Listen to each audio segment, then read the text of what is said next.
నమస్తే అండి. దేవసేన కథకు స్వాగతం. ఈరోజు కథ 'సమత పార్ట్ 6'. రాసిన వారు వాసిరెడ్డి సీతాదేవి గారు. కథలోకి వెళితే, అలా వైకుంఠపురంబులో నగరిలో ఆమూల సౌధంబులో అన్న పద్యం గుర్తొచ్చింది కుమారరాజా వారికి. ఎంత మహారాణి వైభవాన్ని అనుభవిస్తుందో అనుకున్నాడు ఒకనాటి తన వైభవాలను గుర్తు తెచ్చుకుంటూ. హేమాహేమీలను నడి రోడ్డుల్లో క్యూలో నిల్చోబెడుతుంది తస్సాదియ్య, ఏం సాగించుకుంటుందిలే అన్నాడు బుర్రమిసాలు కదులుతుండగా చిన్నయ్య. ఎంతకాలంలే ఆయన పలుకుపుడి చెల్లినంతవరకు అది తొక్కుతుందనే వినికిడి అన్నాడు వెంకటేశ్వర్లు. హైకమాండ్కు కొందరు రిపోర్ట్ కూడా చేశారట. ఇక్కడ రాజ్యం చేస్తున్నది ప్రభుత్వంలో ఎలాంటి పదవిని అలంకరించని సాధారణ స్త్రీ అని అన్నాడు మరో లావుపాటి పెద్ద మనిషి. తర్వాత చచ్చి గీపెట్టిన పెట్ట మనిషి ఈ దరిదాపుల్లో కనిపించడు అన్నాడు వెంకటేశ్వర్లు. ఆయన దిగిపోయిన తెల్లారే జనం క్యూలో నిలబెడతారు, చూస్తుండండి అన్నాడు ఒళ్ళు మండిన ఓ యువ డాక్టర్. అంతకు ముందే వచ్చి గోడ పక్కగా నిలబడ్డాడు. ఆయన దిగిపోయాక ఎందుకు వస్తారయ్యా, మీ పిచ్చి కాకపోతే అన్నారు కుమార్ రాజావారు. వస్తారు, తప్పక వస్తారు, అలా చూస్తూ ఉండండి అన్నాడు కసిగా.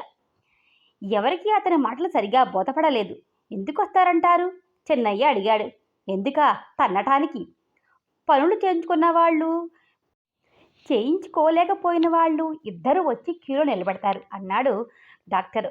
అందరూ పక్కున నవ్వబోయి భయం వేసి కిసుక్కుమని నవ్వారు. రాజావారు విలాసంగా పెదవులు కదిలించి ఊరుకొన్నారు. రాజాలు ఎంత నవ్వు వచ్చినా అంతకంటే ఎక్కువ నవ్వకూడదు. రంగన్న ముఖం తిప్పుకొని నవ్వుకోవడం చాలామంది చూశారు. అదిగో అమ్మగారు అన్నాడు రంగన్న లేచి నిల్చుంటూ. అందరి కళ్ళు కుతూహలంగా ఒకే వైపుకు తిరిగాయి. మేడ మీద కారిడార్లో కనిపించిన శ్రీమూర్తిని చూసి రాజావారు ఇస్తుపోయారు. ఆయన అరుంధతిని అందాన్ని గురించి విన్నాడు, కానీ ఆమెలో అంత టీవీ ఉంటుందని ఊహించలేదు. టీవీగా నిల్చుని గంభీరంగా చూస్తూ హుందాగా కనిపించింది ఆమె రాజావారికి. ఆమె కదిలినప్పుడు ఆమె చెవులుకున్న పోగులు, మెళ్ళో నెక్లెస్ తలతలామంటున్నాయి. మెట్ల మీద నుంచి ముందు నాగేంద్రరావు దిగి వచ్చాడు. ఆమె వెనకనే అరుంధతి మహారాణిలా దిగింది. సౌందర్యంలో ఏ మహారాణి ఆమెకి సరికాదు. చిత్తటి రాణి పద్మిని ఇలాగే ఉంటుందేమో అనుకున్నారు మనసులో రాజావారు.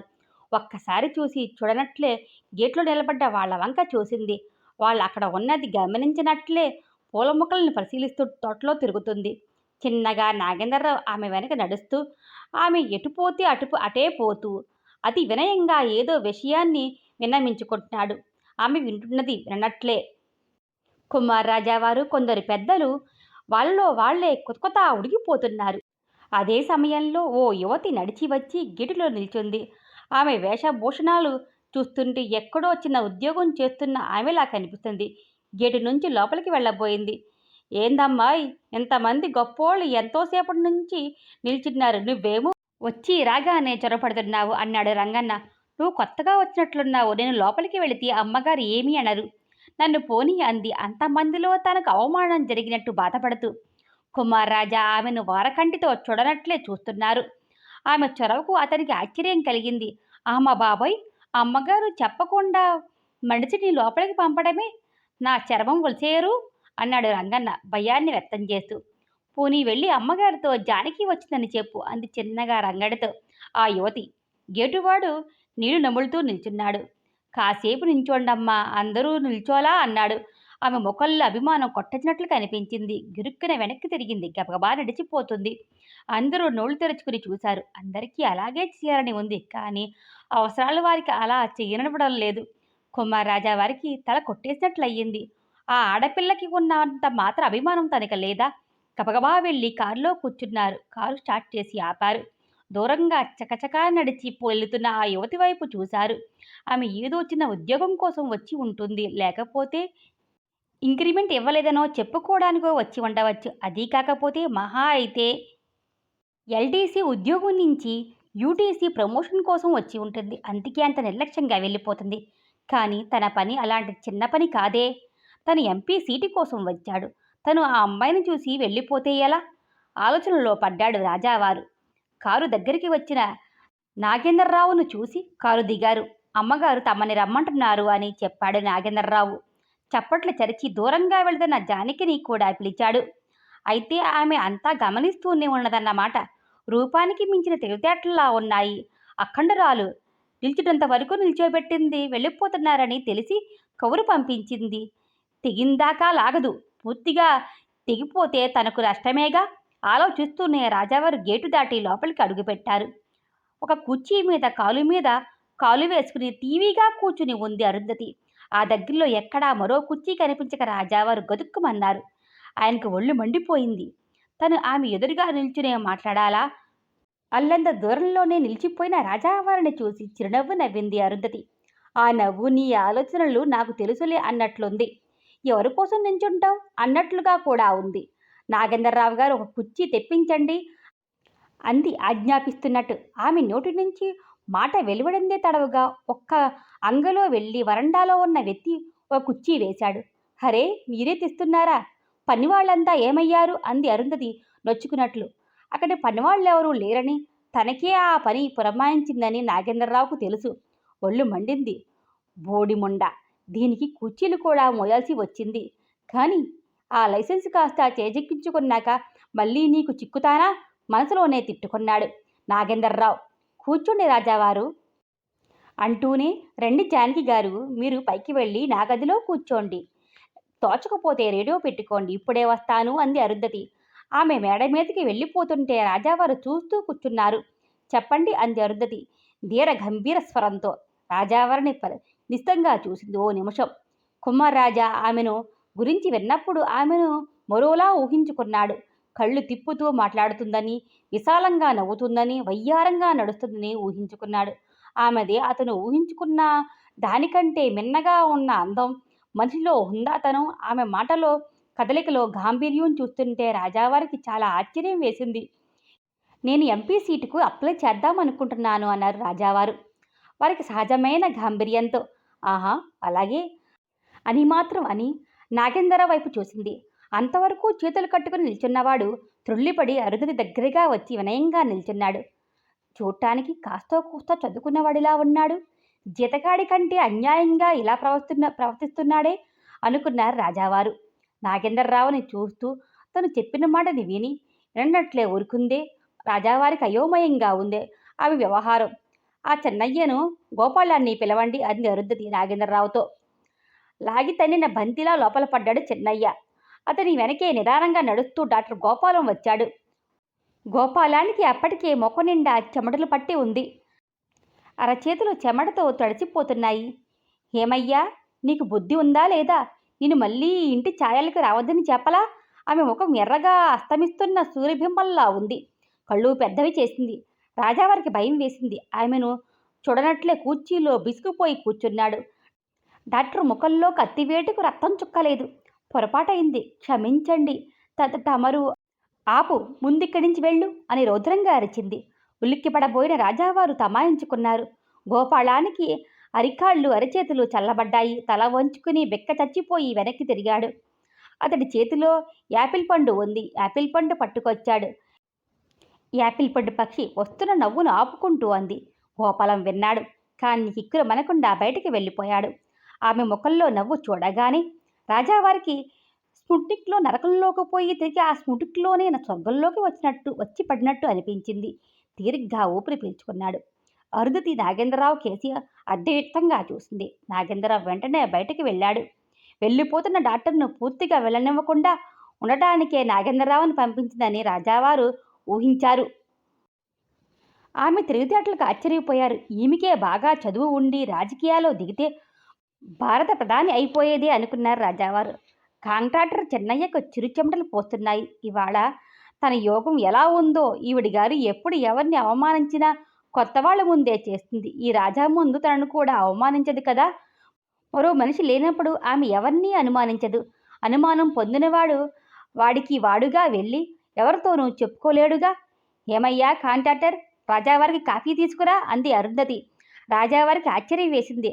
లక్షాధికారి చిన్నయ్యకు ఇంట్లో 10 రూపాయలకి పాచి పని చేసేవాడికి చెబుతున్నట్టు చెబుతుందేమిటి?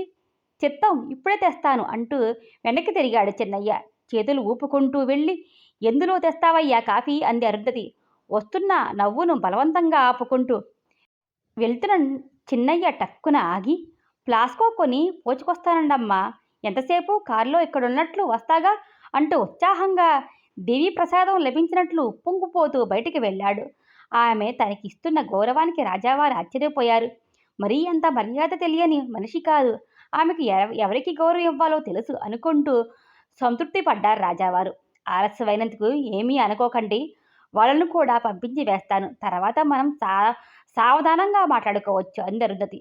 రాజావారు ఆమె తనకి ఇస్తున్న గౌరవానికి పరవశించిపోయారు. నలుగురు పెద్ద మనుషులు లోపలికి వచ్చారు. వాళ్ళు కూర్చోవడానికి ఏమీ లేదు. వాళ్ళు ఆశించినట్లు కూడా కనిపించలేదు. వాళ్ళంతా అంతకుముందు చాలాసార్లు వచ్చి వెళ్ళిన వాళ్లే. అందరూ బాగా కలిగిన వాళ్లే. సమాజంలో పేరు ప్రఖ్యాతులు గలవాళ్లే. రాజావారికి వాళ్ళు అలా నిల్చోవడం కొంచెం బాధగానే ఉంది. వారిని ఎవరిని అతను ఎరగడు. ఏమయ్యా వెంకటేశ్వర్లు, నేను చెప్పింది పనేమైంది? చాలా గంభీరంగా మారిపోయింది అరుంధతి వదనం. అదే తమరికి మనవి చేసుకుందామని వచ్చాను అని ఊరుకుంది మౌనంగా అరుంధతి. మహబూబ్ నగర్ వెళ్లే దారిలో 25 ఎకరాల భూమి 10,000కు ఉంది అన్నాడు వెంకటేశ్వర్లు. మరి ఇంకే ఆలోచన ఎందుకు? త్వరగా సెటిల్ చేయండి అంది అరుంధతి. అలాగే అంటూ ఏదో అనబోయి ఊరుకున్నాడు. ఏమిటా నీళ్ళు నమలడం? చెప్పదలుచుకున్నదేదో సరిగా చెప్పండి. అరుంధతి కంఠం కంగుమని మోగింది. నా విషయం అంటూ నీళ్లు నమిలాడు వెంకటేశ్వర్లు. అరుంధతి ముఖం చిట్లించింది. మీ పని అవుతూనే ఉందలే, ముందు ఆ పని పూర్తి చేసి రిజిస్టర్ చేయించే ప్రయత్నాలు చేయండి ఆజ్ఞాపించింది. అంతెత్తు మనిషి ముడుచుకుపోయి అతి వినయంగా నమస్కరించి బ్రతుకు జీవుడా అన్నట్లు గేట బయటకు పడ్డాడు. సీతారామయ్య గారు, మీ వ్యవహారం నాకు బొత్తిగా నచ్చలేదు. కనుబొమ్మలు ముడుచుకున్నాయి. సీతారామయ్యకు కళ్ళు తిరిగినంత పనయింది. సీతారామయ్య లక్షాధికారి. బస్ రూటుకి లైసెన్స్ సంపాదించడం కోసం అరుంధతి చుట్టూ తిరుగుతున్నాడు. భారీ విగ్రహం. మనిషి నిండుగా కనిపిస్తాడు. చూడగానే అభిమానించాలనిపించే వ్యక్తిత్వం. బాగా చదువుకున్నవాడని ముఖమే చెబుతుంది. అంత మనిషిని నిలువున కుణి చేసింది అనుకున్నారు రాజావారు. నువ్వు జనార్దనరావుతో ఏమన్నావు? హోకరించింది. నేనా? మాటలు సరిగ్గా పెగలలేదు. మరి నేనా? రెట్టించింది అరుంధతి. వెళ్ళు, మళ్ళీ ముఖం చూపించుకో. మతిపోయిన వాడిలా దిక్కులు చూశాడు. నీకే చెబుతుంది పిచ్చి చూపులు చూశాడు. వెళ్తావా లేదా? గర్జించింది. మరి నా పని అన్నాడు ఎలాగో తెప్పరించుకొని. ఏం పని? నీలాంటి వలను గుమ్మంలో అడుగుపెట్టనివ్వడమే నా తప్పు. నా డబ్బు? జారిపోతున్న గుండెల్ని ఎగతోసుకుంటూ అన్నాడు సీతారామయ్య.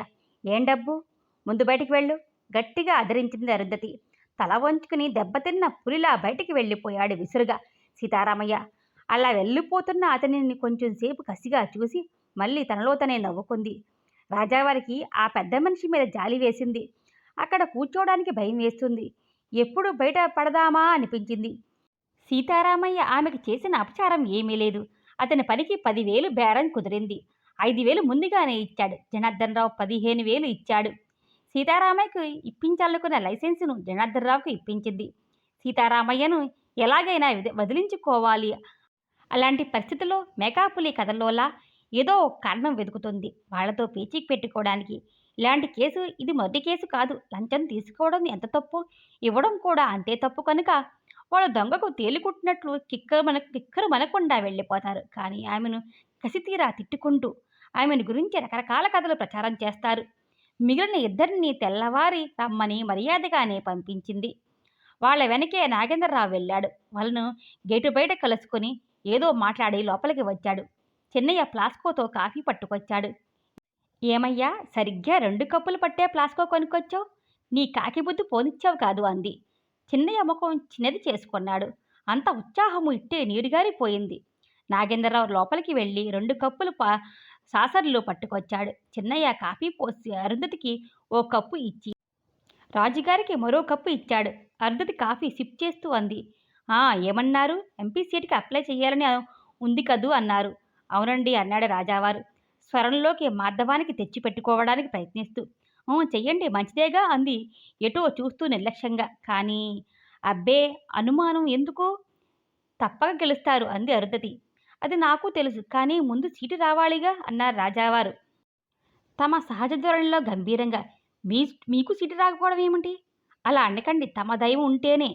నవ్వబోయి రాజావారు ఆమె ముఖం మార్చుకోవడం చూసి టక్కున ఆగిపోయారు. అరుంధతి కప్పులో మిగిలిన కాఫీని ఒక కుక్కలో తాగేసి లేచి లోపలికి వెళ్ళిపోయింది. రాజావారు ఆమె ఏదో అర్జెంటు పని మీద అలా వెళ్ళిందనుకున్నారు. కూర్చున్నారు ఆమె కోసం చూస్తూ. కానీ లోపల నుంచి ఎంతకూ రాదు. అర్ధగంటకు పైనే అయ్యింది. రాజాగారికి ఆశ్చర్యం వేసింది. మళ్ళీ రాదేమో. రాకుండా ఎలా ఉంటుంది? అకస్మాత్తుగా తనకు ఏమీ చెప్పకుండానే లోపలికి వెళ్ళిందిగా, తప్పక వస్తుంది. మాటి మాటికి మెట్ల వైపు చూస్తూ కూర్చున్నారు రాజావారు. ఏమయ్యా నాగేంద్రరావు, ఆమె గారు ఎంతకు రాదేం? అడిగారు రాజావారు ఉండబట్టలేక. ఇంకా వస్తుందనే కూర్చున్నారా? అదేం? విస్మయంగా ప్రశ్నించారు రాజావారు. అది అంతే అన్నట్లు చిరునవ్వు నవ్వాడు నాగేంద్రరావు. మీరు విషయాన్ని తేల్చేసి ఒక్కసారే చెప్పేస్తే ఎలాగండి? ఒకటికి 10 సార్లు అమ్మగారిని కలుసుకోవాలి. ఆ మాట ఈ మాట మాట్లాడాలి. అసలు మాట వెంటనే కుండ బద్దలు కొట్టినట్టు చెప్పేయకూడదు. క్రమంగా మీ మాటల్లో చెప్పనట్లే చెప్పాలి. ఆమె విననట్లే వింటుంది. రాజావారికి ఒళ్ళు మండిపోయింది. అదేంటయ్యా, ఊరికినే చేసి పెడుతుందా ఏం? కావలసిందేదో వెంటనే చెప్పేస్తే ముఖం మీదే పారేస్తాంగా. ఆమె చుట్టూ తిరగాల్సిన కర్మమేం పట్టింది? ఉపికి వస్తున్న కోపాన్ని అణుచుకుంటూ అన్నారు రాజావారు. అమ్మగారి దగ్గర అంత త్వరగా పనులు జరగవయ్యా. మీకంటే ముందు నుంచే చాలామంది సీట్ల కోసం తిరుగుతూ ఉన్నారు. రామినేడి గారు అమ్మగారు వాడుకోవడం కోసం తమ కారుని ఇక్కడే వదిలేసి వెళ్లారు. మరో కొత్త కారు కొని ఇచ్చేంత వరకు తమ కారుని వాడుకోమని మనవి చేసుకున్నారు. వారు కూడా ఎంపీ సీటు కోసమే తిరుగుతున్నారు అన్నాడు నాగేంద్రరావు. ఆ యువతి కూడా సీటు కోసమేనా తిరుగుతుంది? రాజావారు ప్రశ్నించారు జానకిని ఉద్దేశించి. అబ్బే లేదండి, ఆమెకు రావాల్సిన ప్రమోషన్ ఏదో రాలేదట, దానికోసం వస్తుంది. మరి అంత అభిమానం చూపిస్తుందే? ఆమెకు చాలా అభిమానం అండి. ప్రమోషన్ వస్తే వస్తుంది, లేకపోతే లేదు. అభిమానం మాత్రం చంపుకోను అన్నట్లుంటుంది. ఆమెను ఎప్పుడూ కసురుకోరు. నాగేంద్రరావు చెప్పుకుపోతున్నాడు. రాజావారు దిక్కులు లేచారు. సరే, రేపు వస్తానని చెప్పు మీ అమ్మగారికి అంటూ లేచిన రాజావారు మనస్సులోని అరుంధతిని తనకు వచ్చిన తిట్లన్నీ తిట్టుకున్నారు. నాగేంద్రరావు ఉసూరుమంటూ లాన్లో చతికిల పడ్డాడు. అమ్మగారు వెళ్ళమని సెలవు ఇవ్వంది అతను వెళ్ళడానికి వీల్లేదు. నాగేంద్రరావు తిట్టుకుంటూ కూర్చున్నాడు. రేపేనా మీ సన్మానం? అరుంధతి ఏదో ఆలోచిస్తూ నిదానంగా అడిగింది. అవును, చాలా హడావిడి చేస్తున్నారు. నేను అసలు వద్దన్నాను, కానీ వాళ్ళు వినటం లేదు అన్నాడు రాజారావు సిగరెట్ పొగను గాలిలోకి ఊది సుడులు తిరుగుతున్న ఆ పొగలోకి దీర్ఘంగా చూస్తూ. సన్మానం చేస్తామంటే వద్దనటం ఎందుకులేండి, ముందు ముందు కావాలన్నా చేసేవారు ఉండకపోవచ్చు. రాజారావు సిగరెట్ పొగలో చిక్కుబడిన కళ్ళను అరుంధతి వైపు తిప్పాడు. వెంటనే మళ్ళీ తన చూపుల్ని మరల్చుకున్నాడు. సిగరెట్ దమ్మును గట్టిగా పీల్చాడు. రేపు సన్మానానికి ఇక్కడి నుంచే వెళ్ళండి. మిమ్మల్ని తీసుకెళ్ళడానికి వచ్చేవాళ్ళని ఇక్కడికే రమ్మని చెప్పండి అంది అరుంధతి ఏదో నిర్ణయాన్ని వినిపిస్తున్నట్లు. ఎందుకు? విస్మయంతో టక్కున అడిగేశాడు. నేను వస్తాను ఖచ్చితంగా అంది. నువ్వొస్తావా? అయోమయంగా ప్రశ్నించాడు రాజారావు. ఏం అంత అయోమయంగా ముఖం పెడతారే? నన్ను తీసుకువెళితే ఆ చేచే సన్మానం చెయ్యనంటారా? ఆమె కంఠం వ్యంగ్యంగా స్పష్టంగా దృఢంగా పలికింది. అది కాదు. ఓహో, సన్మానం నాకు కూడా చేస్తారనే భయం కాబోలు అంది అదో ధోరణిలో. అది కాదు అరు. ఏది కాదు? మనిద్దరినీ గురించి ఎవరికి తెలియదని తెలుసు కనుకనే వద్దంటున్నాను అన్నాడు రాజారావు. ఇంతకాలం మీ తియ్యటి మాటలు నమ్మాను, పిచ్చిదాన్నే అయ్యాను. అందువల్ల నేను చాలా పోగొట్టుకున్నానని క్రమంగా తెలుస్తుంది. ఇక నుంచి మీతో బాహటంగానే తిరగదలుచుకున్నాను అంది అరుంధతి పరీక్షగా రాజారావుని గమనిస్తూ. రాజారావు కొంచెం తొట్రుపాటు చెందాడు. మళ్ళీ సర్దుకొని, అది మనిద్దరికీ మంచిది కాదు, నన్ను అర్థం చేసుకో అన్నాడు. అవును, మిమ్మల్ని అర్థం చేసుకుంటూనే ఉన్నాను. ఈ 10 ఏళ్లుగా నేను మిమ్మల్ని అర్థం చేసుకోవడానికి ప్రయత్నిస్తూనే ఉన్నాను. మీరు మిమ్మల్ని అర్థం చేసుకోమని చెబుతూనే ఉన్నారు బాధగా అంది. నీకు నేనేం తక్కువ చేశాను? అవును, నాకేం తక్కువ చేయలేదు. అన్నీ ఇచ్చారు. పెద్ద భవనం కట్టించారు, ఇంటి ముందు తోట వేయించారు, వజ్ర వైడూర్యాలు, బోల్డంత డబ్బు సంపాదించుకున్నాను.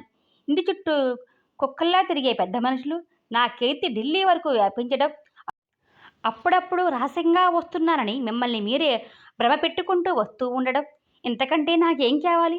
అవును, నాకేం కావాలి? అన్నీ ఉన్నాయి. కానీ స్త్రీ నిజంగా కోరుకునేది ఏమిటో అదే లేదు. అరుంధతి కంఠం కోపంతో దుఃఖంతో వణికింది. కాదు అరు, కాదు. అవును, నేను మీకు భార్యను కాదు. ఇంతకంటే ఎక్కువ పొందే అర్హత నాకు లేదు. అవును, భర్తను, ఇంటిని, బిడ్డను, గౌరవాన్ని అన్నిటినీ వదిలి వచ్చాను. మీతో 14 ఏళ్లుగా ఉంటున్నాను. కానీ మీకు నేనేం కాను, నేనేమీ కాను. నాకు మీ మీద ఎలాంటి అధికారమూ లేదు. తనకు తనే చెప్పుకున్నట్లు చిన్న కంఠంతో ఎక్కడికో చూస్తూ అంది. నువ్వులా మాట్లాడితే నేనేం చెప్పగలను చెప్పు? మరో సిగరెట్ తీసి ముట్టిస్తూ అన్నాడు రాజారావు. మీరేం చెప్పగలరు? మీరేమీ చెప్పలేరు. భయం ఎందుకు? సత్యం చెప్పడానికి. నువ్వు నాకేమీ కావు. నిన్ను నా వెంట బహిరంగంగా వెంట పెట్టుకుని వెళ్ళలేను అని చెప్పండి. వస్తున్న దుఃఖాన్ని బలవంతంగా గొంతులోనే తొక్కిపట్టడానికి ప్రయత్నిస్తూ అంది. అలా అని నేనన్నానా? నువ్వు నాకేం కావని నేనన్నానా? నువ్వు నా సర్వస్వానివి. రాజారావుకు తన మాటలు తనకే కృత్రిమంగా వినిపించాయి. హూ, సర్వస్వం. అయితే మరి నన్ను ఎందుకు బహిరంగంగా స్వీకరించడానికి భయపడ్డారు? ఈ 14 సంవత్సరాల్లో ఒక్కసారైనా నన్ను మీ వెంట పెట్టుకుని ఎక్కడికైనా తీసుకువెళ్ళారా? కనీసం ఇది మీ ఇల్లేనని, ఈ ఇంట్లో ఉన్న వ్యక్తి మీ మనిషి అని, ఆమె దగ్గరికి వెళ్ళడానికి నేను ఎందుకు భయపడాలి అని ఈ 14 సంవత్సరాల్లో ఒక్కసారైనా అనుకున్నారా? మీరు మీ జీవితంలో నాకు ఇచ్చిన స్థానం ఏమిటి? మీ దృష్టిలో నేను మీ ఉంపుడు గత్తును. సమాజంలో దృష్టిలో నేను పతితను. నేను లేచి వచ్చిన మనిషిని. అరుంధతి కంఠం జీరపోయింది. రాజారావు లేచి అశాంతిగా గదిలో అటూ ఇటూ పచార్లు చేయసాగాడు. నేను చేసిన ఆ పని ఏ రిక్షావాడి కోసమో, ఏ కూలివాడి కోసమో చేసి ఉంటే వాడు నాకు ఈ వైభవం ఇవ్వలేకపోయినా తన ఇంట్లో తన పెళ్ళానికి ఇచ్చిన స్థానాన్ని ఇచ్చేవాడు. నన్ను తన జీవిత భాగస్వామిగా ధైర్యంగా స్వీకరించేవాడు. అతడు ధైర్యంగా స్వీకరిస్తాడు కనుక అతని చుట్టూ ఉన్న వర్గం కూడా చచ్చినట్లు గౌరవం ఇస్తుంది. కంఠంలో దుఃఖం మాటల్ని వెనక్కు నెట్టేసింది. అరు వ్యాకులపాటుతో అన్నాడు రాజారావు ఆమె దగ్గరగా వచ్చి నిల్చుంటూ. మీరు నాకు ఇవ్వాల్సిన స్థానం ఇచ్చి ఉంటే సమాజం కూడా నన్ను గౌరవంగానే చూసేది. అరుంధతి అంది చిన్నగా రుద్ధ కంఠంతో. ఇప్పుడు నన్నేం చేయమంటావు? ఇంకా ఇప్పుడు ఏం చేస్తారు? నా జీవితం అంతా అయిపోయింది. రేపు మీతో రావాలని కానీ ఆ సన్మానంలో భాగం పంచుకోవాలని కానీ నాకు నిజంగా కోరిక లేదు. ఒకప్పుడు చిన్నతనం వల్లనే కావచ్చు ఉండేది. కనీసం మీ సన్మానాలు చూడలేకపోతున్నానని, మీ ఉపన్యాసాలు వినలేకపోతున్నానని ఎన్నో రాత్రులు మౌనంగా రోధించేదాన్ని. అన్నీ ఉన్నాయి, కానీ నా కన్నీళ్లు తుడవడానికి ఎవరూ ఉండేవారు కారు. ఈ భవనం, ఈ ఖరీదైన సామాగ్రి, డబ్బు ఇవి ఏమీ నన్ను లాలించి ఓదార్చలేకపోయాయి. అరు అంత బాధపడినట్లు నాకు తెలియదు. నువ్వు ఒక్కసారైనా నాతో అనలేదు? అరుంధతి తిరస్కారంగా నవ్వింది. ఆ నవ్వులో జీవితంలో రుచి చూసిన చేదంతా నిండి ఉంది. నేను చెప్పాలా? అర్థం చేసుకునే బాధ్యత మీకు లేదు? నా గురించి ఆలోచించడానికి, అర్థం చేసుకోవడానికి మీకు తీరిక ఉంటే గదూ? అధికారం వెంట పరుగు మొదలుపెట్టారు. డబ్బు దాహం పెరిగింది.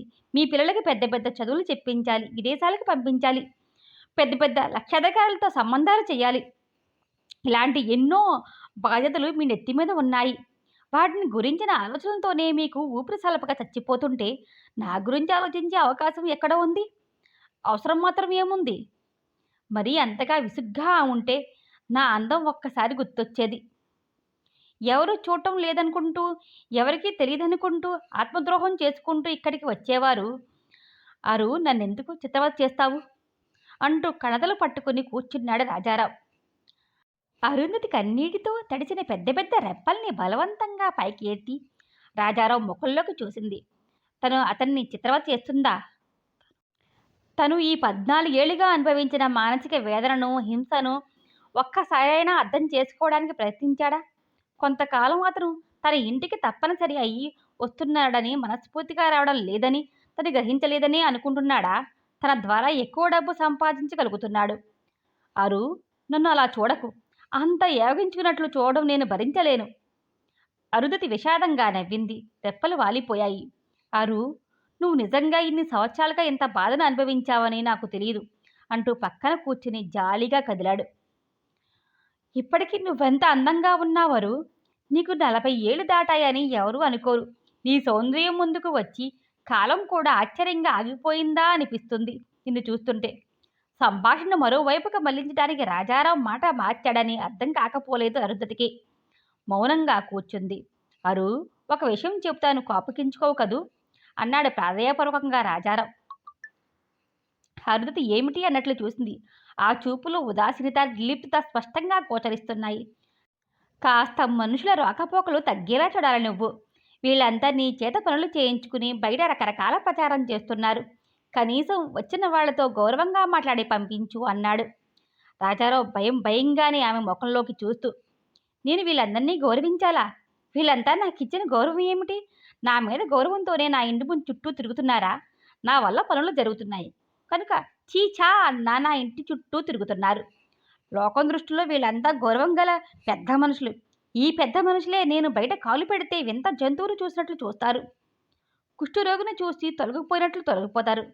నాతో మాట్లాడటం వల్ల వాళ్ళ గౌరవానికి భంగం వాటిల్లుతుంది. అందుకే వీళ్ళందరినీ నా చుట్టూ తిప్పుకుంటున్నాను. నా ముందు మోకరిల్లేలా చేస్తున్నాను. నా కసి తీర్చుకుంటున్నాను. రాజారావు అరుంధతి ముఖంలోకి ఆశ్చర్యంగా చూశాడు. ఏం, నా మాటలు వింటుంటే ఆశ్చర్యం కలుగుతుందా? నేను డబ్బు కోసం ఇదంతా చేస్తున్నానని ఆ లోకంతో పాటు మీరు అనుకుంటున్నారు. ఈ డబ్బు నాకెందుకు? ఈ డబ్బు జీవితంలో నేను పోగొట్టుకున్న దాన్ని నాకు ఇప్పించలేదని నాకు తెలుసు. వాళ్ళ మీద కసి తీర్చుకుంటున్నాను. నా మీద నేనే కసి తీర్చుకుంటున్నాను. మీకోసం డబ్బు సంపాదిస్తున్నాను. నా కోసమా? మరి నా డబ్బు మీది కాక ఎవరిదవుతుంది? నేనేం చేసుకుంటాను ఈ డబ్బును? ఎవరికిస్తాను? నాకెవరున్నారు? కలలో కలవరిస్తున్నట్లు అంది అరుంధతి. రాజారావు ఆలోచనలో పడ్డాడు. ఏది ఏమైనా ఇంటికి వచ్చే వాళ్ళను కనీసం గౌరవించినట్లు నటించు. అయినా వాళ్ళు నిన్నేం చేశారు అన్నాడు రాజారావు లోతుగా ఉన్న స్వరంతో. అరుంధతిలో ఆవేశం కట్టలు తెంచుకుంది. ఉద్రేకం ఉరకలు తీసింది. నన్నేం చేశారా? ప్రత్యక్షంగా నువ్వు నన్ను నా స్థానం నుంచి కిందకి తోశావు. పరోక్షంగా వాళ్ళు కింద పడి విలవలా కొట్టుకుంటున్న నన్ను చూసి పళ్ళికిలించారు, అసహించుకున్నారు, నన్ను పతిత అన్నారు. చివరకు నేను పతితనానే నమ్మకాన్ని నాలోకి నింపారు. నేను నమ్మాను. బయట ప్రపంచంలో తల ఎత్తుకుని తిరగడానికి భయపడ్డాను. ఆత్మవిశ్వాసాన్ని కోల్పోయాను. నేను ఈ సమాజంలో ఒక మనిషిననే, ఒక వ్యక్తిననే విషయాన్ని మర్చిపోయాను. ఒంటరిగా ఇంత విలాస ప్రపంచంలో చీకటి బ్రతుకుతో ఊపిరి సలపక అల్లాడిపోయాను. ఆవేశంతో రాజారావును నువ్వనే అనేసింది. ఎందుకో ఈసారి మీరు అనాలని అనిపించలేదు. నువ్విలా కావడానికి నేను బాధ్యతని. రాజారావు కొంచెం విసుగ్గా చూశాడు. అరుంధతి తిరస్కారంగా చూస్తుంది రాజారావు ముఖంలోకి. ఆ చూపుల్ని తప్పించుకుంటూ ఆలోచిస్తున్నట్లు నటించాడు. అవును, నువ్వు బాధితుడివి కావు. ఇదంతా స్వయంకృతాపరాధమే. నేను భ్రమపడ్డాను. మిమ్మల్ని ఒక ఆదర్శమూర్తిగా భావించాను. నా కలల రాజకుమారుడిగా భ్రమపడ్డాను. లోకం పోకడ తెలియని నా కళ్ళకు మీరు ఎంతో ఎత్తున నిలిచినట్లు కనిపించారు. మీ దగ్గరికి చేరుకోవాలనే వ్యామోహంలో నాకు సంఘం నిర్ణయించిన మార్గాన్ని వదిలి పైకి ఎక్కాలని ప్రయత్నించాను. ఫలితం కింద ఎక్కడో లోతుగా ఉన్న చీకటి లోయలోకి పడిపోయాను. దాంతో నేను జీవితంలో చాలా చాలా పోగొట్టుకున్నాను. నా మార్గాన్ని నేను నిర్ణయించుకునే అధికారం నాకు ఈ సమాజంలో లేదని ఆలోచించగలిగే విజ్ఞానం ఆనాడు నాకు లేదు. 2 చేతుల్లో ముఖాన్ని దాచుకుని కుమిలి కుమిలి ఏడుతున్న అరుంధతిని ఎలా ఓదార్చాలో తెలియక చూస్తూ కూర్చుండిపోయాడు రాజారావు. హృదయాన్ని అలుముకున్న మేఘాలు విచ్చిపోయాయి. కన్నీటి రూపంలో ప్రవహించాయి. అరుంధతి లేచి వెళ్ళి ముఖం కడుక్కుని వచ్చి కూర్చుంది. ఫోన్ మోగింది. అరుంధతి వెళ్ళి ఫోన్ ఎత్తి జవాబు ఇవ్వకుండానే రిసీవర్ పక్కన పెట్టి వచ్చి కూర్చుంది. రాజారావు వెళ్ళి ఫోన్ తీసుకున్నాడు. అరుంధతి రాజారావు కేసి చూస్తుంది. రాజారావు ముఖం చిట్లించాడు. అర్ధగంటలో వస్తాలి అంటూ చిరాగ్గా ఫోన్ పెట్టేశాడు. అన్యమనస్కంగా వచ్చి కూర్చున్నాడు. మీ జీవిత భాగస్వామి ఆజ్ఞ అయిందిగా, వెళ్ళండి, కూర్చున్నారే వ్యంగ్యంగా అంది అరుంధతి. అరుంధతికి ఒకప్పుడు రాజారావు తన భార్యని గురించి బాధపడుతూ చెప్పిన మాటలు గుర్తొచ్చాయి. ఆదర్శం కోసం పోరాడుతూ దమ్మిడి సంపాదించే శక్తి లేనప్పుడు అతన్ని ఆమె చిన్నచూపు చూసింది. ఆదరించలేదు. ప్రేమతో ఒక్క మాట మాట్లాడి అతడి అలుపును పోగొట్టడానికి ఎన్నడూ ప్రయత్నించం చేయలేదు. ఈనాడు అతనికి హోదా ఉంది. ప్రయోజకుడయ్యాడు. ధనం సంపాదిస్తున్నాడు. 1 గంట భర్త ఇంటికి రావడం ఆలస్యమైతే ఆరాటపడిపోతుంది. ఏమైతేని ఆమె అతని భార్య. అతను ఆమెను గౌరవించకపోతే సంఘం అతనిని గౌరవించదు. సన్మానాలకు, సభలకు ఆవిడ్ని వెంట పెట్టుకుని వెళితే అతని గౌరవం ఇనుమడివిస్తుంది. రాజారావు దిక్కును లేచి నిల్చున్నాడు. వస్తాను, రేపు రాలేను, ఎల్లుండి రాత్రి కనిపిస్తా. ఆమె జవాబుకు ఎదురు చూడకుండానే బయటికి వెళ్ళిపోయాడు. గేటు తెరిచింది శబ్దం. కారు స్టార్ట్ అయిన చప్పుడు వినిపించాయి అరుంధతికి. ఖాళీగా ఉన్న అంత పెద్ద భవనంలోని ఒక పెద్ద గదిలో ఒంటరిగా బిక్కుబిక్కుమంటూ కూర్చుని ఉన్న అరుంధతి హృదయంలో ఏదో చాలా పెద్ద ఖాళీ ఏర్పడినట్లు అనిపించింది. రాజారావు వచ్చి వెళ్ళినప్పుడల్లా ఇన్ని సంవత్సరాలుగా తనకు అదే అనుభూతి కలుగుతూ ఉంది. కానీ ఈనాటి ఖాళీ ఎప్పటికీ ఉండేది కాదు అని అనిపిస్తుంది. మంచానికి అడ్డంగా పడి పైకప్పు కేసి చూస్తూ పడుకుంది. కళ్ళ నుంచి ప్రవహిస్తున్న కన్నీరు చెక్కిళ్ళను తడుపుతూ ఉంటే గుండెల్లో జల్లు ప్రజ్వరులుతున్నాయి. అరుంధతి నిద్ర లేచేటప్పటికి బాగా పొద్దెక్కింది. రాత్రంతా నిద్రలేని కళ్ళు ఇసుకపడినట్లు మొరమొరలాడుతున్నాయి. లేచి వెళ్ళి నిలువుటద్దం ముందు నిల్చుంది. అలవాటు ప్రకారం తన ప్రతిబింబాన్ని చూసి పలకరింపుగా నవ్వుకుంది. ఆ నవ్వులో జాలి, విషాదం నిండి ఉన్నాయి. రాజారావు తను ఏడ్చి కళ్ళు తుడుచుకున్నాక అందంగా ఉంటుంది అనేవాడు. ఆ మాటకొస్తే ఏడ్చేటప్పుడు ఆడవాళ్ళంతా అందంగానే ఉంటారు. ఏమిటో తన పిచ్చి ఊహలు. బెడ్ కాఫీ కోసం వచ్చి డైనింగ్ టేబుల్ దగ్గర కూర్చుంది. నాయర్ కాఫీ కప్పు తెచ్చి ముందు పెట్టాడు. నేను వచ్చి కూర్చుని ఎంతసేపయింది? అసలే ఎర్రగా ఉన్న కళ్ళను కెంపులుగా చూస్తూ అడిగింది. ఇప్పుడే కదమ్మా మీరు వచ్చి కూర్చున్నారు అనాలనుకున్నాడు. కానీ అలా అంటే ఆ కాఫీ తన ముఖం మీద వచ్చేస్తుందని ఊరుకున్నాడు. ఆమె ప్రతి విషయానికి అలా అనటం, జవాబు ఇవ్వాలనుకుంటూనే ఊరుకోవటం మామూలే. అక్కడ నోరు మోసుకుని వంటింట్లోకి వెళ్ళి తెరిచాడు. ఏదో గొనుక్కున్నాడు. నాయర్ అని కేక పెట్టింది అరుంధతి. నాయర్కు ఆ దెబ్బ బంతికి కాలు తగిలినట్టు తగిలింది. వచ్చి ఆమె ముందు పడిపోయాడు. మరో నిమిషంలో భయంతో వణికిపోతూ నిల్చున్నాడు. ఏమిటి వాగుతున్నావు? పూర్తిగా మతిపోయింది నాయర్కు. మాట్లాడవే. నేనా? మరి నేనా? ఏమీ అనలేదమ్మా అన్నాడు వణుకుతూ. వాడి వణుకు చూస్తుంటే అరుంధతికి నవ్వొచ్చింది. కానీ ఆపుకునే ప్రయత్నంలో ముఖాన్ని మరికొంచెం బిగించాల్సి వచ్చింది. ఏదో గొణుకుతున్నావు. నేను వినలేదనుకున్నావా? అదా అమ్మగారు, నేను పాట పాడుకుంటున్నానమ్మండమ్మ టక్కున జవాబిచ్చాడు నాయర్. ఏడవలేకపోయావు? ఏ పాట పాడావు? అదండి అదే, చందమామ చల్లగా మత్తు మందు చల్లగా గబగబా అనేశాడు. పో నీ పని చూసుకో, అధిక ప్రసంగం చెయ్యకు మందలించింది అరుంధతి. నాయర్ 2వ నిమిషంలో వంటింట్లో పడి ఊపిరి పీల్చుకున్నాడు స్వేచ్ఛగా. అమ్మగారు, పని మనిషి లక్ష్మి వచ్చి నిల్చుంది. ఏం నీకేమొచ్చింది ఎంత పొద్దుటే? ఆడు ఆ రంగన్న వచ్చిండు అంది లక్ష్మి. వస్తే ఏమిటే ముఖ్యమంత్రి వచ్చినట్లు చెప్తున్నావు? అది కాదమ్మగారు, ఆడికి జీతం కావాలంట. రెండు రోజుల నుంచి తెగ తిరుగుతున్నాడు. తమరు ఏదో పనిలో ఉన్నారని తిప్పి పంపిస్తున్నారు. ఇవాళ జీతం తీసుకుని కానీ పొండంటమ్మా మొండికెత్తినాడు అంది లక్ష్మి. పోనీ పని చూసుకో కసురుకుంది లక్ష్మి. పని మనిషి అమ్మగారి ఆజ్ఞ ప్రకారం తన పని చూసుకోవడానికి వెళ్ళిపోయింది. స్నానం చేసి 11 గంటలకు కిందకి దిగి వచ్చింది. ఆమెను చూస్తూనే నేల మీద మోకాళ్ళ మీద ముడుచుకొని కూర్చున్న రంగన లేచి నిలబడ్డాడు. సవినయంగా నమస్కరించాడు. ఏ అన్నట్లు చూసింది అరుంధతి. అమ్మగారు, జీతం ఇప్పించండి అన్నాడు రంగన్న. జీతమా? జీతం ఇస్తారని నేను చెప్పానంట్రా అంది అరుంధతి. రంగన్న నోరు తెరుచుకుని చూశాడు. మరి జీతం ఇవ్వక ఏం చేస్తుందట? వాడికి మాటలు దొరకలేదు. నువ్వొచ్చి ఎంతకాలం అయింది? ప్రశ్నించింది అరుంధతి. మొన్నటికి నెల అయిందమ్మగారు అన్నాడు నంగిగా. గొలుసు కట్టులా మాట్లాడుతున్నావేరా? సరిగ్గా మాట్లాడలేవు. రంగన్న అరుంధతి ముందు తల వంచుకుని నిల్చున్నాడు. నిన్ను చూసి చాలా చురుకైన వాడవనుకున్నాను, తెలివితేటలు గలవాడవని అనుకున్నాను. చివరకు దద్దమ్మని తేలిపోయింది. నీలాంటి దద్దమ్మలు నా గేట్లో ఉండటానికి వీల్లేదు. ఇంతకు ముందు ఉన్న వాళ్ళెవరూ నన్ను జీతం అడగలేదు. అయినా వాళ్లకు ఆ గేటు విడవడం ఇష్టం ఉండేది కాదు. బలవంతాన బయటకు గెంటేయాల్సి వచ్చింది అంది అరుంధతి బంతి మొక్కను చేత్తో పట్టుకుని పరిశీలిస్తూ.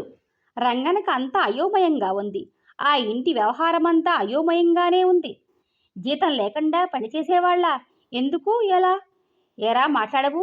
ఇక్కడికి వచ్చిన రోజు నేను నీతో ఏమన్నాను? ముందు ఎంత జీతం కావాలన్నారమ్మా? 50 కావాలనండమ్మా అన్నాను. అప్పుడు తమరేమో నవ్వుతూ 50 ఏమిటి, అంతకంటే చాలా ఎక్కువే దొరుకుతుందిలే అన్నారమ్మా. పసిపిల్లవాడు పాఠం వల్లించినట్లు వల్లించాడు రంగన్న. కరెక్టు, నేను ఇస్తానం లేదుగా, దొరుకుతుంది అన్నాను అంది అరుంధతి నవ్వుతూ. వాడికి అర్థం కాలేదు.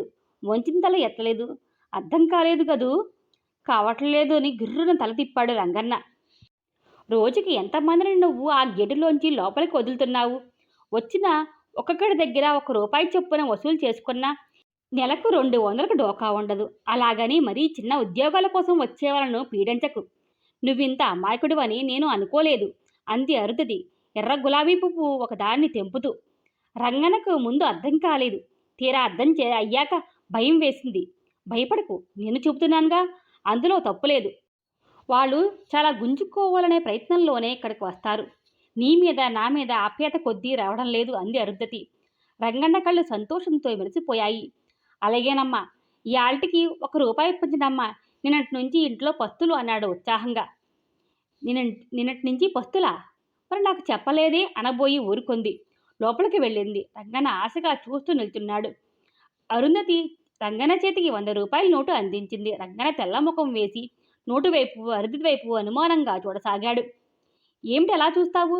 అది 100 రూపాయల నోటు. వెళ్ళు, సాయంత్రం కొంచెం త్వరగా రా. వెనక్కి తిరిగి లోపలికి వెళుతున్న అరుంధతికి రంగన్న వెనక్కి నుంచి చేతులెత్తి మొక్కాడు. అతని కళ్ళల్లో కృతజ్ఞతాభావం తొణికిసలాడింది.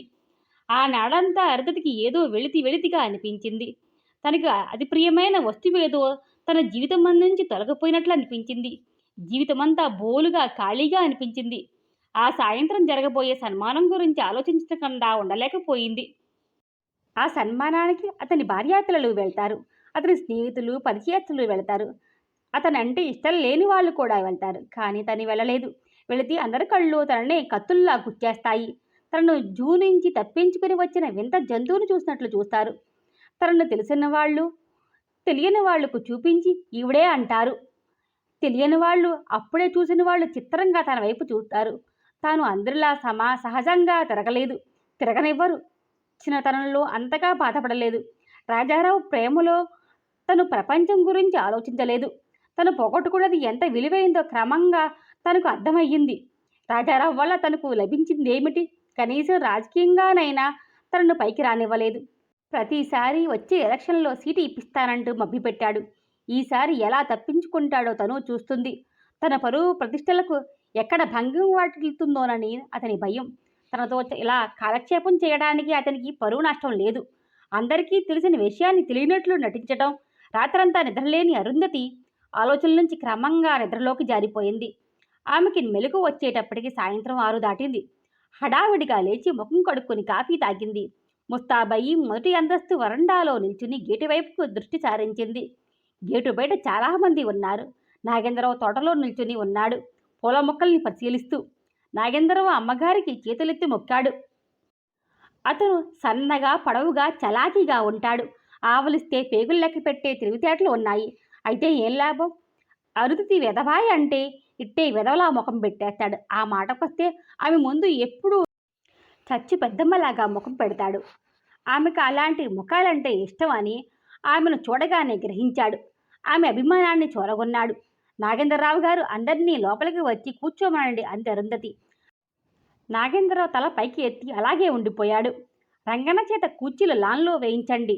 నాగేంద్రరావు మెడ నరాలు పీకుతున్నాయి. అయినా ముఖం దించడానికి ధైర్యం లేదు.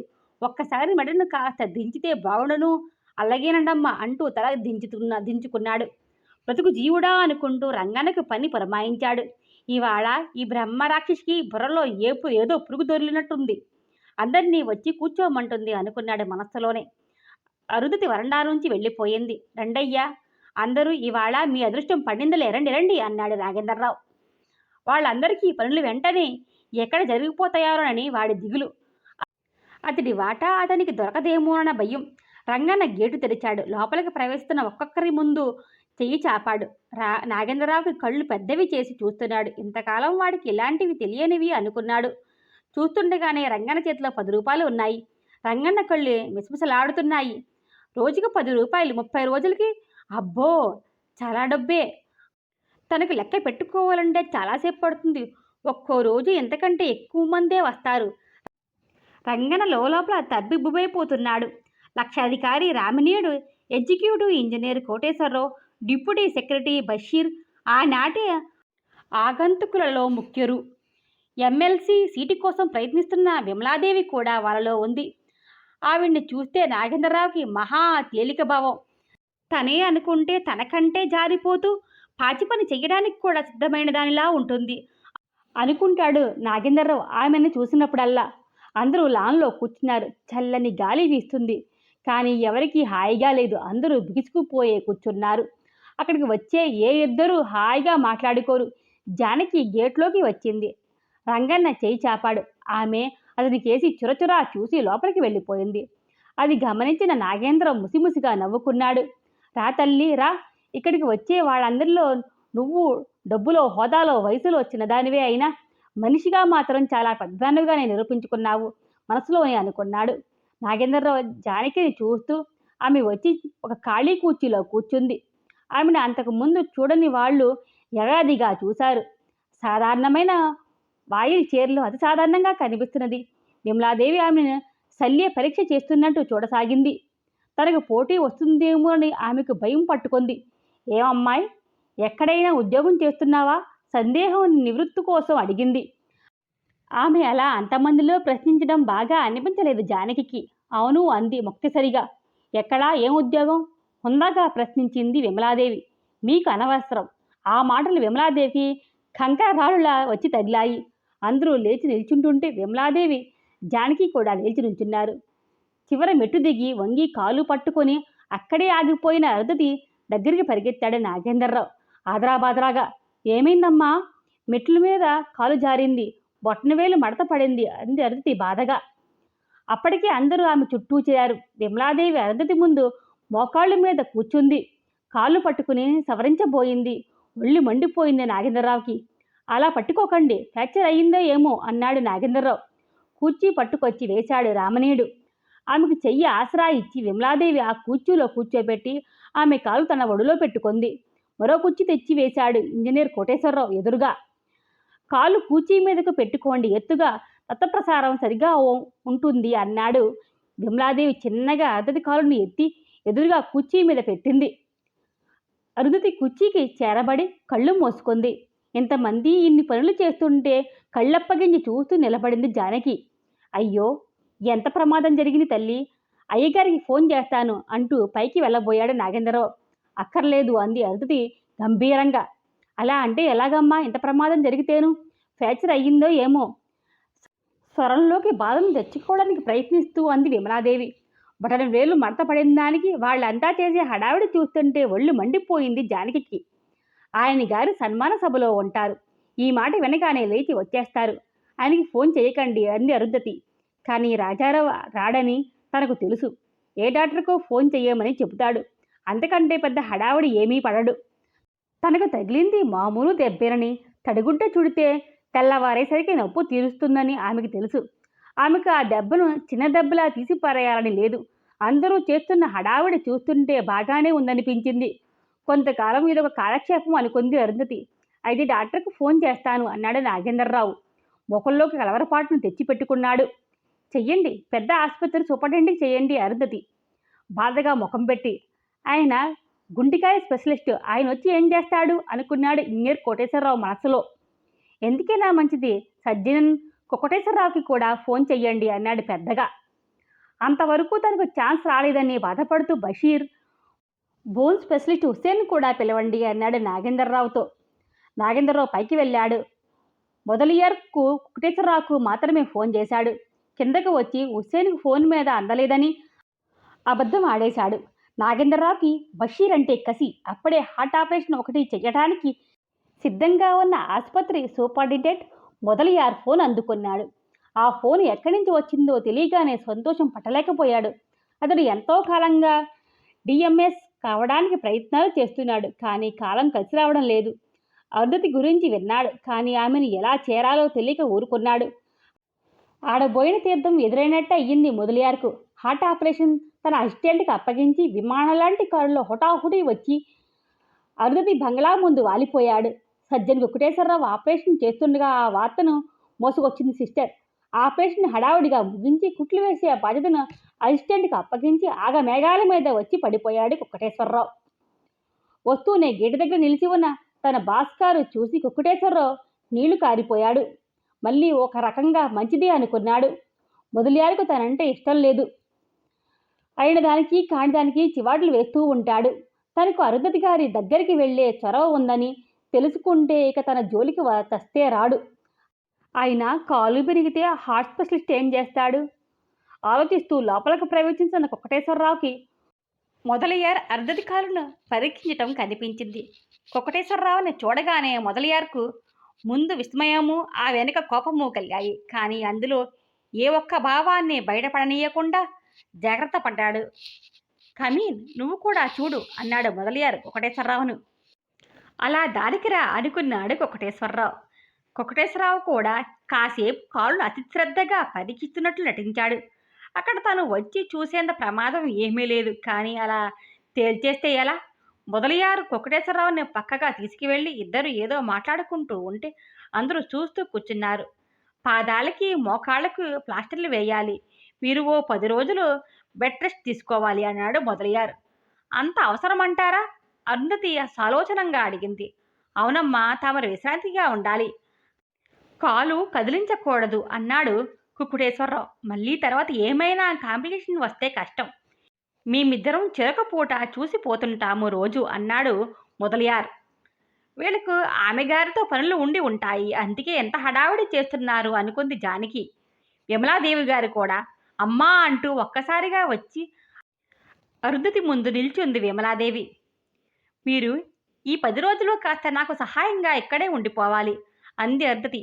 అలాగేనమ్మా, ఇంటికెళ్ళి బట్టలు అవి తెచ్చుకుంటాను, మా వారితో కూడా చెప్పేసి వచ్చేస్తాను అంది విమలాదేవి ఆతరంగా. తనకు దొరికే ఆ ఛాన్సును మరొకరు కొట్టేస్తారేమో అన్నట్లు. అయితే ఇప్పుడే వెళ్ళి వచ్చేయండి, రామనీయుడు కారులో వెళ్ళండి అంది అరుంధతి. రామనీయుడు తన పేరు వింటూనే త్రుళ్ళిపడి లేచి నిల్చున్నాడు. మీరెందుకు, డ్రైవర్ ఉన్నాడుగా అంది అరుంధతి. వాడు ఇవాళ రాలేదు, పర్వాలేదు, నేనే వెళ్ళి వస్తాను అన్నాడు. ఆ అవకాశం కొరకే ఎదురు చూస్తున్న వాడిలా. వెళ్ళి ఇప్పుడే వచ్చేస్తానమ్మా అంటూ విమలాదేవి లేచింది. మీరు జానకిని వాళ్ళింటి దగ్గర దింపేయండి అంటూ ఆమె కేసి చూసి, మీరు వెళ్ళండి, రేపు రండి, మీ పని అయిపోయినట్టే అంది అరుంధతి. నమస్కరించి బయలుదేరింది జానకి. ఆమె నమస్కారంలో కృత్రిమత్వం ఎక్కడా కనిపించలేదు. ఇంజనీర్ గారు, మీరు కూడా రేపు కనిపించండి. ఇంజనీర్ వెంటనే లేచి వినయంగా నమస్కరించి వెళ్ళిపోయాడు. వీరు డిప్యూటీ సెక్రటరీ బషీర్ గారు అంటూ బషీర్ని మొదలియార్కు పరిచయం చేసింది. ఇద్దరూ కరచాలనం చేసుకున్నారు. బషీర్ గారు, ప్రస్తుతం ఉన్న డిఎంఎస్ ఎప్పుడు రిటైర్ అవుతున్నాడని సాలోచనంగా ప్రశ్నించింది అరుంధతి. ఈ నెల 29వ తేదీనే అన్నాడు మొదలియార్ ఆత్రంగా. అంటే ఇంకా 20 రోజులు ఉందన్నమాట అంటూ ఓ నిమిషం ఆలోచిస్తున్నట్టు అరుంధతి మౌనంగా కూర్చుంది. మొదలియార్ ఆమె ముఖంలోకి ఆత్రంగా చూస్తున్నాడు. వెంటనే మొదలియార్ గారు, త్వరలో డిఎంఎస్ అవుతారన్నమాటేగా బషీర్ వైపు చూస్తూ అడిగింది అరుంధతి. బషీర్ ఏం జవాబు ఇవ్వాలో తోచక ఆముతం తాగిన ముఖం పెట్టాడు. అఫీషియల్ సీక్రెట్ ఎలా చెప్పడమా అనే ఆలోచనలో పడ్డాడు. లేదమ్మా, రఘుపతి గారికి ఇవ్వడానికి ముఖ్యమంత్రి గారు నిర్ణయించారట, మొదలియార్ చెప్పేశాడు. అరుంధతి ముఖం చిట్లించింది. మొదలియార్ కొంచెం వెనక్కి తగ్గాడు. అలాగా అంది అరుంధతి. మొదలియార్ అవును అన్నట్లు తల ఆడించాడు. ముందే నాకు ఎందుకు చెప్పలేదు? తమ పరిచయం నాకు లేదమ్మా, తమని దర్శించుకోవాలని ఎంతో కాలంగా అనుకుంటూనే ఉన్నాను, కానీ సందేహించాను అన్నాడు మొదలియార్. ఒకవైపు కొంపలు అంటుకుని పోతుంటే సందేహించు కూర్చున్నారా? కనీసం ఇప్పటికైనా చెప్పారు. ఇంకా 20 రోజులుందిగా అంది అరుంధతి. మొదలియార్ సంతోషంతో ఉక్కిరి బిక్కిరి అయిపోతున్నాడు. తను డిఎంఎస్ అయిపోయినట్టే అని భావించాడు. తమను తలుచుకుంటే 24 గంటలే చాలు అన్నాడు. మరీ ములగ చెట్టు మీదకి ఎక్కించకండి, ప్రయత్నం చేయవచ్చనే అనుకుంటాను అంది అరుంధతి. తమరి దయ ఉంటే. ఏమయ్యా బషీర్? కంటల్లో కరుకుతనానికి బషీర్కు ముచ్చెమట్లు పోశాయి. రఘుపతిరావు గారికి ఇవ్వడానికి నిర్ణయం అయిపోయింది చిన్నగా అన్నాడు బషీర్. అయిపోయిన నిర్ణయాన్ని గురించి మాట్లాడతారేమండి? కాబోయే నిర్ణయం గురించి మాట్లాడండి అంది విసురుగా అరుంధతి. తమరు తలుచుకుంటే అసంభవం ఏమీ లేదు అన్నాడు బషీర్. ఏమండి కుక్కుటేశ్వరరావు గారు, మీకు ఇప్పట్లో ప్రమోషన్ ఛాన్స్ ఏమీ ఉండదా? కుక్కుటేశ్వరరావు దిక్కులు లేచి నిల్చున్నాడు. మొదలియారు గారు డిఎంఎస్ అయితే సూపరింటెండెంట్ పోస్ట్ ఖాళీ అవుతుంది అన్నాడు కుక్కుటేశ్వరరావు. ఇంకా నిల్చునే ఉన్నాడు. కూర్చోండి అంది అరుంధతి. ఆ పోస్ట్ మీకు ఎలా వస్తుంది? మీకు పైన సీనియర్స్ ఇద్దరు ఉన్నారుగా గబుక్కుని అనేశాడు మొదలియారు. కుక్కుటేశ్వరరావుకి మహా చెడ్డ కోపం వచ్చేసింది. మొదలియార్ తనపై అధికారి అనే విషయాన్ని కూడా విస్మరించాడు. రఘుపతి మీకంటే సీనియర్ కదూ? మొదలియార్ ముఖంలో నెత్తురు చుక్క లేదు. అసలే జిడ్డుగా ఉండే ముఖమేమో ఇంకొంచెం జిడ్డు కారుతుంది. అరుంధతి నవ్వొచ్చింది, కానీ నవ్వలేదు. అయితే ఇంకే, మీరిద్దరూ ఎక్కడి వాళ్ళు అక్కడే ఉండిపోండి అంది. మొదలియారికి తన తెలివితక్కువతనానికి తన మీద తనకే కోపం వచ్చింది. కుక్కుటేశ్వరరావుకి మొదలియారిని చిన్న చిట్టు కట్టి తమ బరకతో కొట్టాలనిపించింది. ఈ తెలివితేటలతోన ఒకరు డిఎంఎస్, మరొకరు సూపరింటెండెంట్ కావాలని చూస్తున్నారు అనేసింది అరుంధతి. ఇద్దరు వెర్రి మొఖాలు పెట్టారు. మీకున్న తెలివితేటలకు మీ ఉద్యోగాలే ఎక్కువ అనిపిస్తుంది నాకు అంది వాళ్ళ ముఖాలని వినోదంగా చూస్తూ. దీనమ్మ కడుపుకాల, రివర్షన్ కానీ ఇప్పించదు కదా. భయపడిపోయాడు కుక్కుటేశ్వరరావు. మొదలియారికి మతిపోయినంత పనయింది. వెర్రిచూపులు చూశాడు. లేకపోతే ఏమిటండి, సీనియారిటీ ప్రకారం ప్రమోషన్ తెచ్చుకోవడానికి నా దాకా రావాలా? పకపకా నవ్వింది అరుంధతి. కుకుటేశ్వరరావుకి కర్చీఫ్తో ఆ చేతులకు పట్టిన చెమటలు తుడుచుకున్నాడు. మొదలియార్ తేలిగ్గా గాలి పీల్చుకున్నాడు. అరుంధతి సాధారణంగా తన దగ్గర పనులు చేయించుకోవడానికి వచ్చిన వాళ్ళ ముందు నవ్వదు. ఆమె నవ్వులో వాళ్ళు శృతి కలిపి నవ్వబోయి టక్కున ఆగిపోయారు. అప్పటికే ఆమె చాలా గంభీరగా ముఖం పెట్టింది. వీళ్ళు నిజంగానే దద్దమ్మలు అనుకుంది అరుంధతి మనస్సులోనే.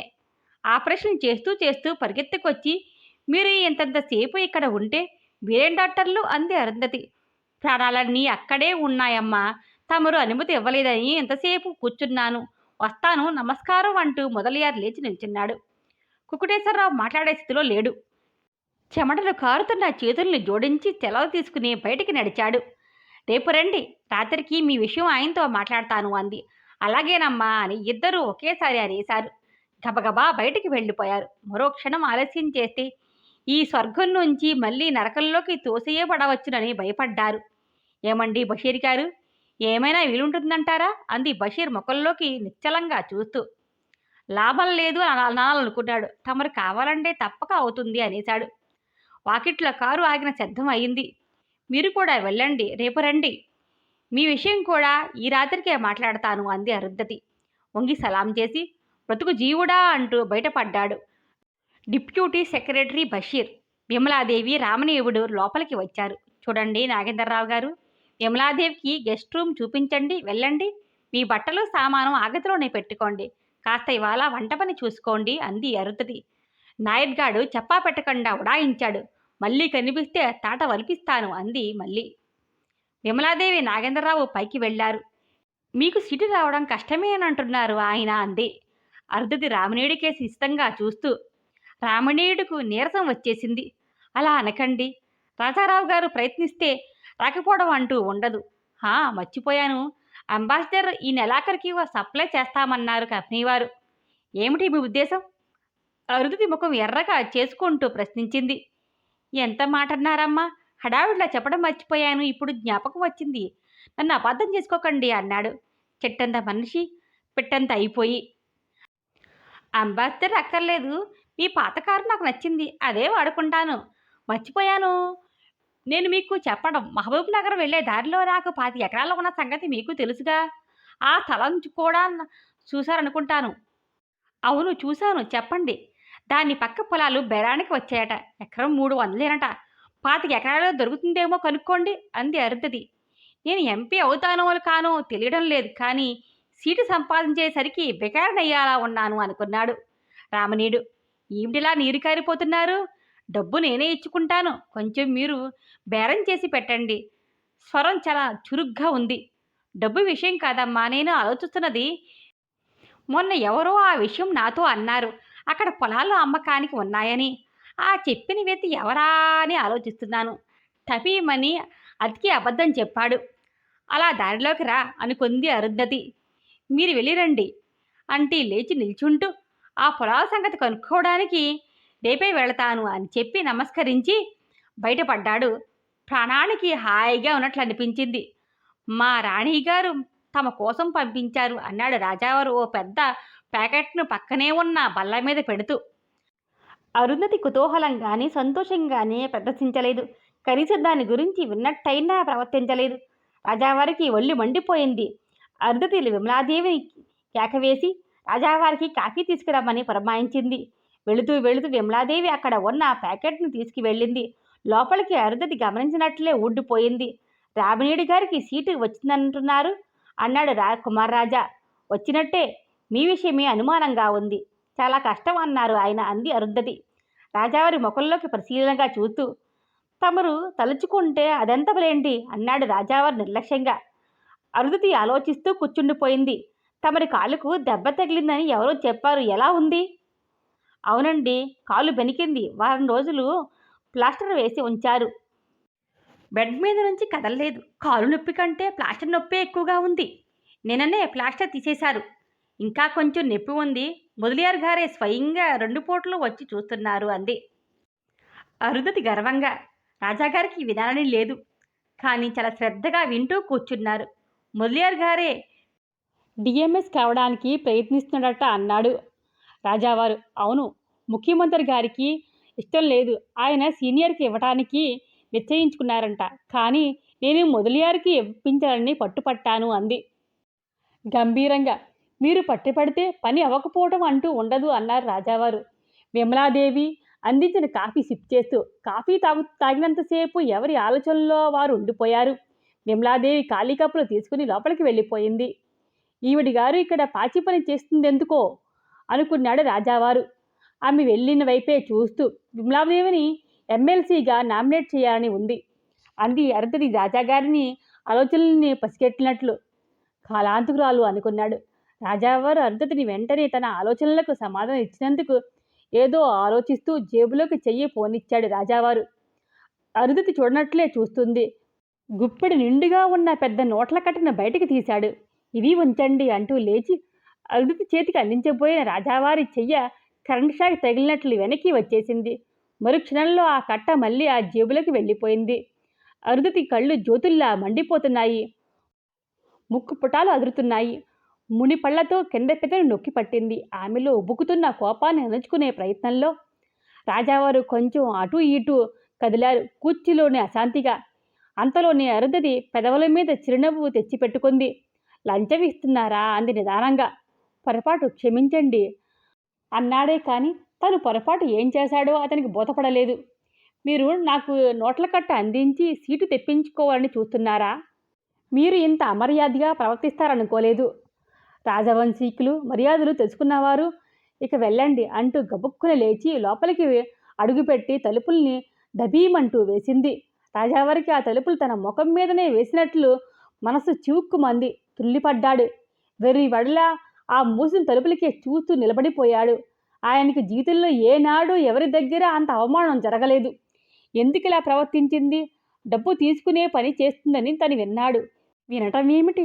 జగమెరిగిన సత్యం. దానికి సాక్ష్యం ఈ భవనమే.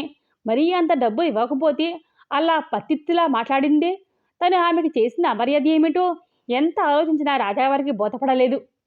చిత్రమైన మనిషి అని గొనుక్కున్నాడు. అడుగు వేసుకుంటూ ఆలోచనల్లో మునిగిపోయి గేటులో అడుగుపెట్టిన రాజావారు నమస్కారం అండి అనటంతో తలెత్తి చూశారు. నాగేంద్రరావు అప్పుడే గేటు తెరుచుకుని లోపలకు వస్తున్నాడు. నమస్కారం అన్నాడు. రాజావారు విని వినకుండా వెళుతున్నారా అన్నాడు నాగేంద్రరావు. వెళుతున్నట్లు కనిపిస్తూనే ఉందిగా అనాలనిపించింది ఒల్లి మండిన రాజావారికి. అంతలో ఓ ఆలోచన పుట్టింది. ఒక విషయం అడుగుతాను, ఏమనుకోకండే. అయ్యా, ఎంత మాట? అడగండి. తమరు అడగడం నేను చెప్పకపోవడమునా అన్నాడు నాగేంద్రరావు వినయంగా. రామినీడికి సీటు వచ్చిందట. ఏమైనా ముట్ట చెప్పాడా? బాగానే ముట్టింది. మహబూబ్ నగర్ వెళ్ళే రోడ్డు పక్కన ఓ 25 ఎకరాల పొలం, ఇప్పుడు అమ్మగారు వాడుతున్న కారు ఇచ్చారు అన్నాడు నాగేంద్రరావు రాజాగారి వారిని పరీక్షగా చూస్తూ. మరైతే నేను డబ్బు ఇవ్వకపోతే లంచం ఇస్తున్నారా అంటూ కళ్ళెర చేసిందే అడిగారు రాజావారు అయోమయంగా. అరేరే, ఎంత పని జరిగింది? మీరు అంత పని చేస్తారని నేను అనుకుంటూనే ఉన్నాను. నాతో మాట మాత్రం అంటే ఈ అవస్థ జరిగి ఉండేది కాదుగా. రాజావారికి చిరాకు వేసింది. తను చేసిన దానిలో ఉన్న అనర్థం ఏమిటో అర్థం కాలేదు. అమ్మగారు ఏమన్నారేమిటి? సాలోచనంగా అడిగాడు నాగేంద్రరావు. నాకు లంచం ఇచ్చి సీటు సంపాదించాలని చూస్తున్నారా అని అంది. మరి రామనీయుడు దగ్గర నుంచి తీసుకున్న దాన్నేమంటారు? విసురుగా అన్నారు రాజావారు. మీరు అమ్మగారికి డబ్బు అందిస్తే ఎలాగండి? దానికి కూడా ఓ పద్ధతి అంటూ ఉంటుందిగా అన్నాడు నాగేంద్రరావు చిరునవ్వుతో. అతని మాటల్లో ఏదో ఆశారేఖలు గోచరించాయి. రాజావారికి ప్రాణం లేచిచ్చున్నట్లయింది. సమత. మిగిలిన కథ నెక్స్ట్ పార్ట్లో తెలుసుకుందాం. మీ దేవసేన. Thank you.